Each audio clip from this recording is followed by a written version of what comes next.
সংস্কার পক্ষে গণভোট বলতেছে না?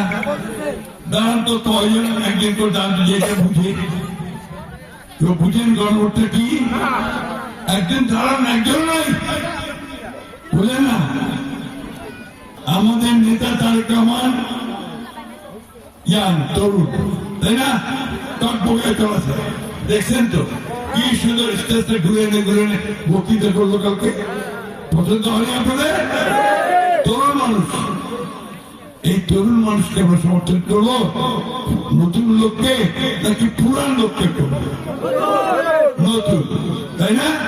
এই জন্য আপনারা আসেন যে আমাদের দেশ কি চালাবে, প্রধানমন্ত্রী যে হবে সেই প্রধানমন্ত্রীকে আমরা চাই একজন তরুণ হিসেবে এবং যে নতুন চিন্তা ভাবনা নিয়ে আসবে, তাই তো? মার্কেটে কি তারেক সাহেবের? তারেক সাহেব কার ছেলে?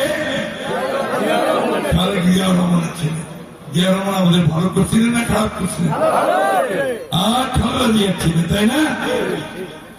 আর মাত্র 3টা দিন, এই 3টা দিনের পরে সিদ্ধান্ত হবে যে এই বাংলাদেশটাকে আগের মতো চলবে নাকি নতুন করে সুন্দরভাবে চলবে। নতুন করে সুন্দরভাবে চলবে চান না আপনারা? আপনাদের টেলিভিশনে রেডিওতে সবসময় আসছে, তাই না? সংস্কার আসছে না? সংস্কার কি? আমি সংস্কারটা বুঝে যাবো।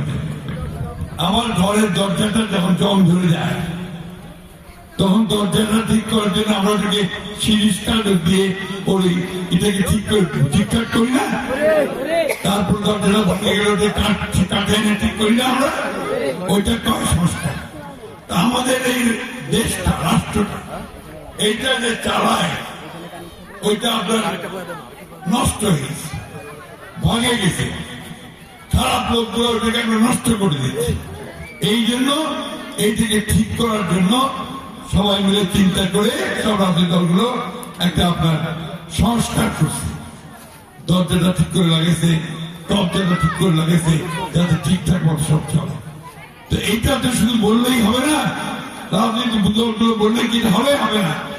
এটা সমস্ত মানুষকে বলতে হবে। তার জন্য যে ভোট নেওয়া হয় একটা, আপনার পুরান মানুষ যারা আছেন তারা জিয়া রহমানের হা না ভোট দেখছিলেন? দেখছেন? আর আরো যারা আমরা পুরানা আছি আমরা হানা ভোট দেখছি। এইখানে আপনার এই হা না দাদা হচ্ছে যে কে কে সংস্কার চায়, কে কে সংস্কার চায়। যারা সংস্কার চায় তারা বলবে হ্যাঁ, যারা বলবে চায় না তারা বলবে না। আমরা তো সংস্কার চাই, পরিবর্তন চাই না? চাই তো কবজাটা ঠিক হোক, দরজাটা ঠিক হোক, জানলাটা ঠিক হোক, তাই না?